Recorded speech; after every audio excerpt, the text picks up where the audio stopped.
Alors, bonjour à vous, bonjour à vous, bonjour à vous. Et nous sommes là pour notre direct que nous allons démarrer très bientôt parce que apparemment il y a des amis qui sont en retard. Ils ont peut-être oublié l'heure du rendez-vous, mais nous allons commencer notre direct. Donc, merci.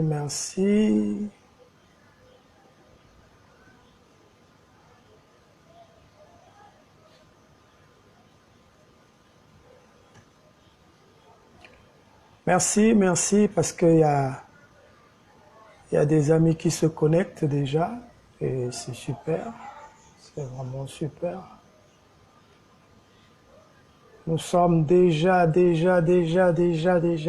connectés, et comme je vous le disais, nous allons révéler des choses très importantes, alors je dis bien très importantes, dans le cadre de notre évolution professionnelle. Vraiment, je vous souhaite, pour ceux qui sont déjà connectés, je vous souhaite tous les bienvenus, soyez les bienvenus sur ce direct. Merci. Alors, nous commençons déjà. Hier, nous avons eu à présenter la première partie qui n'était autre que l'introduction à ce thème. Et hier, nous avons dit qu'il y avait deux choses, n'est-ce pas, à retenir, sinon à s'engager à cela. Et qu'il fallait bien, pour être capable de bien suivre ces conférences, de bien suivre ces directs que nous nous engageons, c'est d'arriver à avoir deux choses. La première des choses, c'est qu'il fallait avoir d'abord un projet professionnel. D'accord? Aujourd'hui, vous pouvez aujourd'hui vous engager à rechercher l'emploi qui vous correspond, mais il faut d'abord avoir un projet professionnel et en plus du projet professionnel, c'est de connaître vos compétences. D'accord? Alors, cela vous permettra à ce moment-là d'aller à la rencontre des recruteurs, n'est-ce pas? Puisque vous avez besoin de vous vendre. Vous avez besoin de vous vendre. Vous devez donner envie aux recruteurs de mieux vous connaître et de chercher à vous rencontrer, n'est-ce pas? Et vous devez également inspirer confiance et avoir une communication efficace. C'est ce que nous avons dit. Et cela vous conduit tout droit, n'est-ce pas, à élaborer votre curriculum vitae que nous appelons généralement CV. Alors aujourd'hui, de plus en plus, nous sommes tous tournés vers les réseaux sociaux. Nous avons parlé d'un réseau social qui est réputé professionnel, c'est LinkedIn, où nous devons en quelque sorte soigner notre e-reputation et essayer d'établir un e-portfolio. Nous avons déjà évoqué hier que durant ces directs, nous donnerons effectivement les procédés, la manière effectivement de mettre au point un e-reputation, la manière de faire un e-portfolio. D'accord?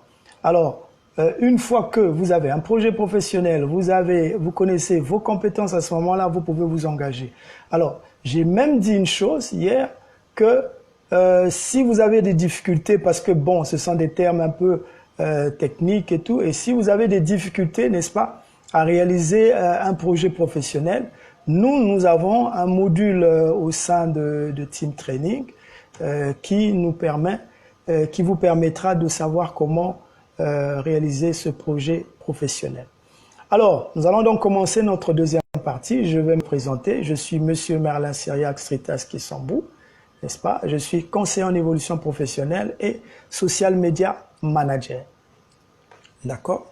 Alors, dans cette deuxième partie, nous avons dit nous allons vous montrer comment rédiger efficacement votre CV. Parce que lorsque nous avons terminé l'introduction, il était question effectivement d'établir un CV qui permettra, n'est-ce pas, d'avoir une bonne visibilité.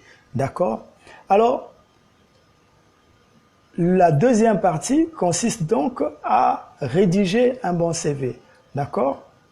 Il y a une première chose lorsque vous vous engagez à rédiger votre CV, c'est que il faut très rapidement faire la différence, n'est-ce pas? C'est-à-dire que de premier abord, lorsque vous vous engagez à écrire, sinon à rédiger votre CV, vous devez premièrement faire la différence. Je dis bien la différence, puisque votre CV, n'est-ce pas, est appelé à évoluer au rythme de vos expériences et de votre recherche d'emploi. Donc, vous utiliserez plusieurs CV qui vont mettre en avant des compétences et des expériences différentes en fonction du type du job auquel vous postulez. Mais alors, n'oubliez pas, vous allez donc construire non pas un seul et unique CV, mais plutôt un CV type.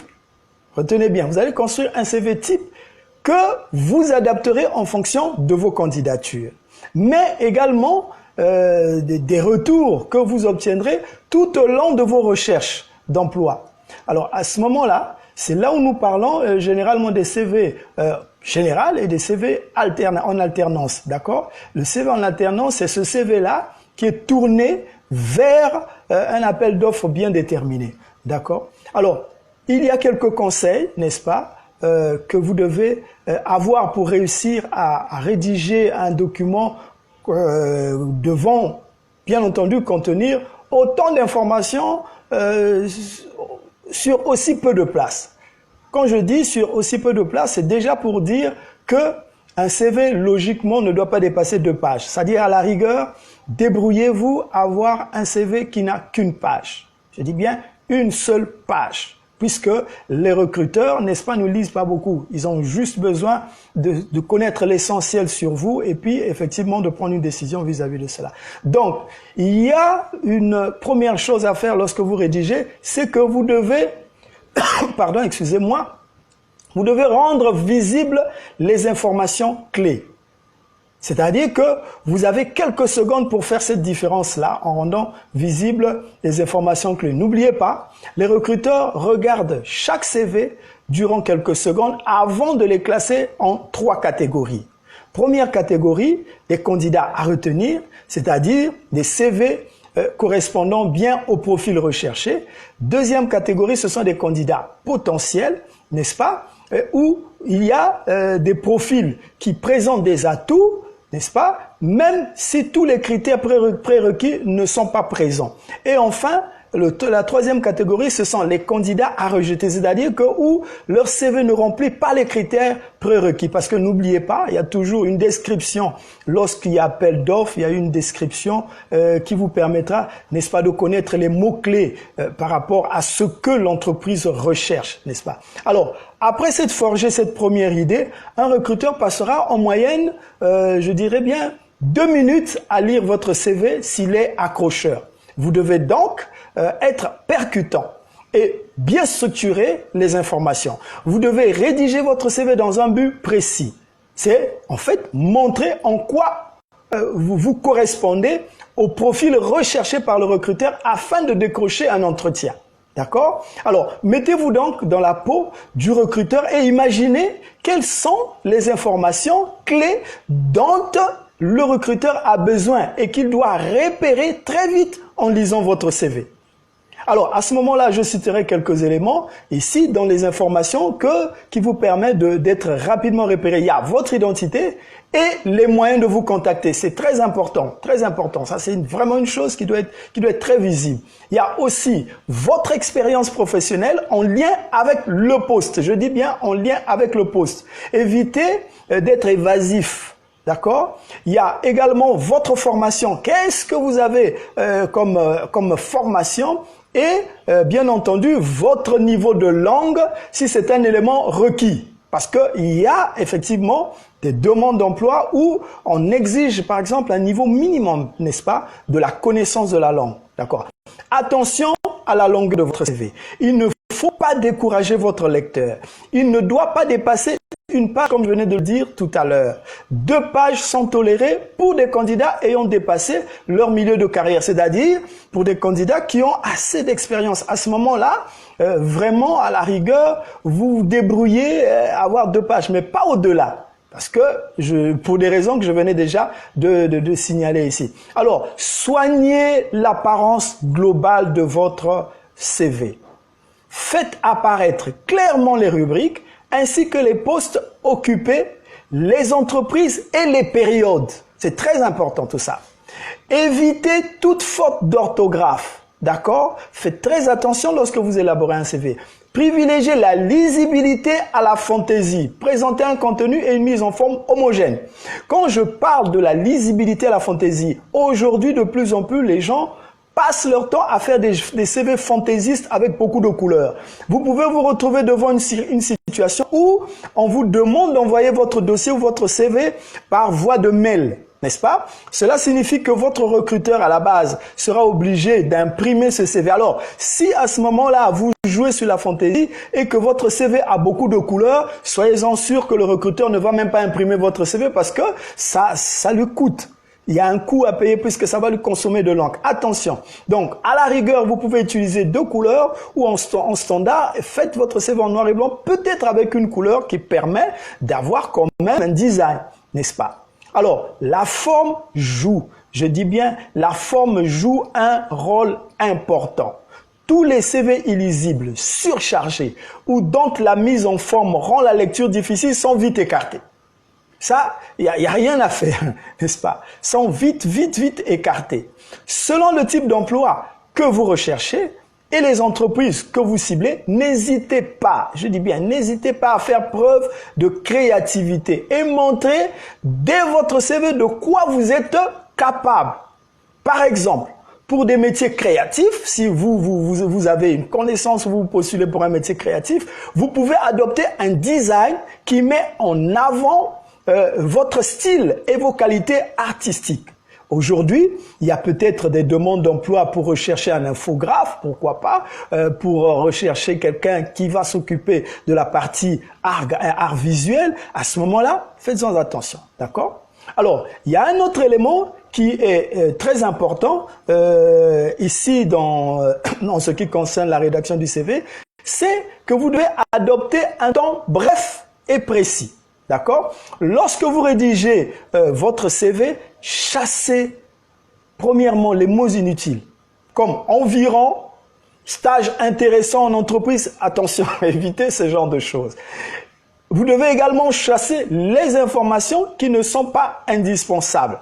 Par exemple, obtention de mon brevet ou bien voyage dans différents pays, c'est généralement des choses qu'on rencontre. Ou bien j'aime le sport et le cinéma. Soyez précis et spécifique. Sinon, l'information sera trop vague pour être utile et vous différencier. Par exemple, l'expression connaissance en marketing, parce que j'ai pris cet exemple-là, est à préciser par un titre de formation obtenue. Vous devez d'abord préciser votre formation obtenue, une expérience professionnelle concrète ou une réalisation effectuée. D'accord? Un bon CV utilise un langage précis, compréhensif par le recruteur, qui va lui permettre d'identifier rapidement vos qualifications et vos qualités pour le poste. Alors, concernant vos compétences techniques, par exemple, vous pouvez utiliser des termes adaptés au métier, même s'il s'agit des sigles. N'ayez pas peur de jargonner, comme on dit dans le bon français, lorsque cela répond aux critères requis dans l'offre d'emploi. D'accord? Attention, je dis bien attention à ne pas surcharger votre CV. Si vous devez l'alléger, gardez bien en tête vos objectifs. Il s'agit d'aider le recruteur à faire son choix. Donc, mettez en valeur vos expériences, sinon, et vos compétences. D'accord? Les loisirs ne sont pas les éléments les plus regardés. Non, évitez ça. Évitez. Loisirs, ceci, marche. Non. Évitez. Soyons précis. Donc, en termes de temps, utilisez au maximum le temps d'action et de résultats précis pour parler de vos expériences. Il est important de montrer la valeur apportée par vos activités pour l'entreprise, c'est-à-dire ce qui a été réalisé plutôt que de buller point avec vos tâches ou missions. Attention, c'est très important. Et il y a un autre élément, c'est là où que je vais terminer aujourd'hui cette partie, c'est que vous devez montrez-vous tel que vous êtes. Montrez-vous tel que vous êtes. Le recruteur recherchera les contradictions ou les incohérences dès la lecture du CV. Il repérera généralement les périodes non documentées, c'est ce que nous appelons généralement des trous dans le CV. Vous remarquerez que souvent, il y a des CV où vous avez une année, après vous passez plusieurs années où vous n'avez rien fait. La cohérence des dates, événements, leur chronologie, les durées, l'évolution dans la carrière, et notamment les postes, les environnements de travail, les responsabilités, les missions assumées qui sont parfois surévaluées par rapport à la réalité du job occupé. Attention, il faut vous montrer tel que vous êtes. Veillez donc à bien renseigner tous les éléments sans tricher ou surévaluer certaines expériences. Si vous avez des trous, vous pouvez les expliquer en ajoutant les compétences acquises. Par exemple, tour du monde, découverte de nouvelles cultures et de travail. Vous pouvez par exemple parler de l'apprentissage de la langue ou de l'apprentissage de l'outil informatique. Pourquoi pas de parler de l'apprentissage de l'anglais pour effectivement combler ces trous. Même ce qui n'est pas une expérience professionnelle peut avoir forgé votre personnalité. Attention. Et les compétences que vous apporterez à votre futur employeur. Donc, il y a des choses souvent auxquelles nous négligeons, mais qui sont très importantes. Surtout, ne vous attribuez pas de fausses compétences, ni de faux diplômes.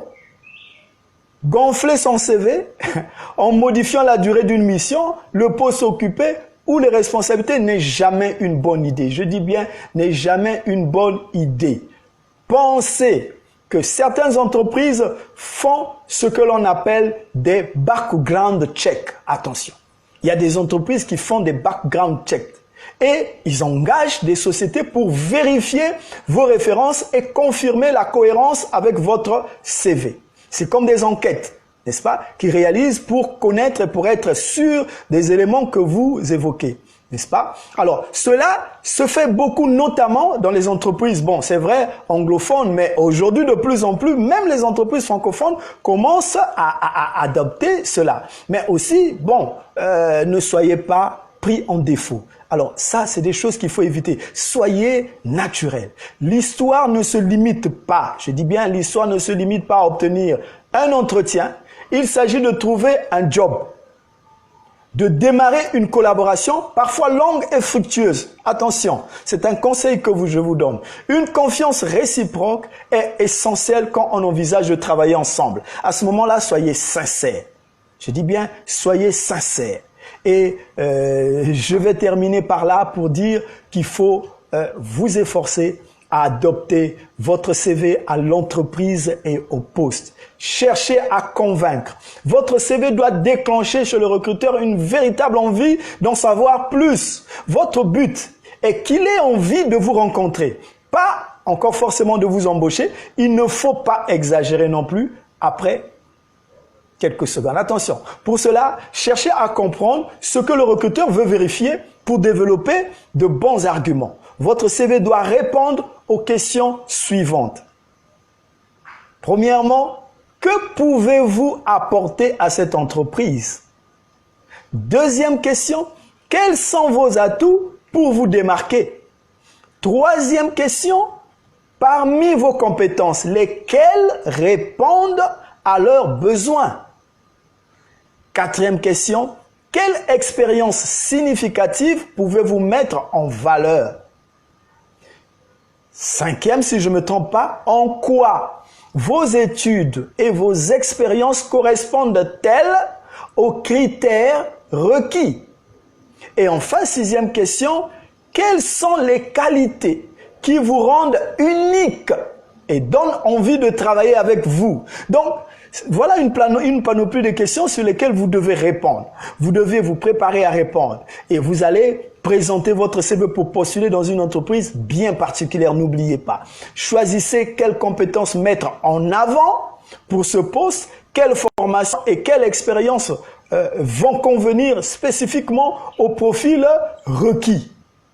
Alors, il faut ainsi bien étudier l'offre d'emploi et se renseigner sur la culture de l'entreprise, par exemple. Ça aussi, c'est une astuce que je vous donne. Renseignez-vous sur la culture de l'entreprise, à qui vous vous adressez. N'hésitez pas, par exemple, à reprendre dans votre CV des termes utilisés par l'entreprise dans la manière dont elle se présente ou parle de sa mission ou sa vision. Ces mots-clés feront mouche. Je dis bien, ces mots-clés feront mouche auprès des recruteurs et leur prouveront que votre CV est unique et préparé pour eux. Vous travaillerez notamment le titre de votre CV qui devra bien correspondre à l'emploi auquel vous postulez. Nous verrons cela en détail dans les prochains directs parce que je vous dis bien que c'est assez large et nous nous sommes engagés à discuter avec vous, à vous apporter cette connaissance, à aller vers la transformation qui nous conduit vers l'évolution professionnelle. Et je termine pour dire qu'en résumé, il y a 4 conseils, n'est-ce pas, pour faire rapidement la différence. Premièrement, rendez visibles les informations clés. Deuxièmement, adoptez un temps bref et précis. Troisièmement, montrez-vous tel que vous êtes. Misez sur une confiance mutuelle. Et enfin, quatrièmement, adoptez votre CV à l'entreprise et au poste auquel vous postulez. N'oubliez pas, prenez le temps même de relire votre CV et peut-être de l'apporter à une tierce personne de votre milieu ou de votre famille qui sera peut-être aussi, qui saura peut-être vous conseiller, pourquoi pas, sur peut-être les fautes d'orthographe sur la manière dont vous avez présenté votre CV. Vous allez donc rédiger un CV et l'adapter ensuite au poste et à l'entreprise.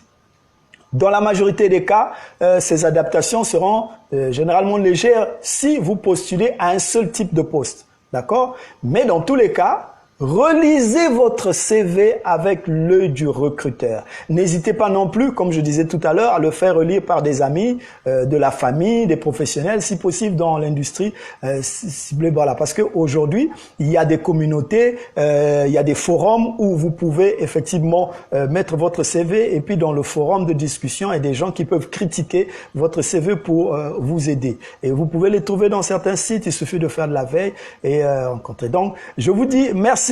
Voilà pour aujourd'hui, pour cette deuxième partie que nous sommes obligés de nous arrêter là. Et je vous convie donc à vous préparer pour la troisième partie parce que éventuellement nous allons continuer ces directs. Dans la troisième partie, éventuellement, nous allons vous expliquer comment rédiger les différentes parties de votre CV. Alors ne manquez pas, commentez et j'aurai sûrement le temps de répondre à vos commentaires que vous pouvez nous mettre, et bien entendu. Et c'était pour vous, Monsieur Merlin Cyriaque-Stritas Sambou, conseiller en évolution professionnelle et social media manager. Je vous dis à très bientôt et soyez connectés et abonnez-vous à ma page, sinon à la page de Team Training Community Manager pour être informé, n'est-ce pas, de l'heure et du jour où nous allons encore faire un direct qui vous permettra de vivre cette transformation avec nous et d'avancer et sinon d'évoluer professionnellement. Donc commentez s'il vous plaît, partagez massivement et vous aurez la possibilité même de partager encore cette vidéo et peut-être de la relire encore. Et je vous dis merci et à très bientôt.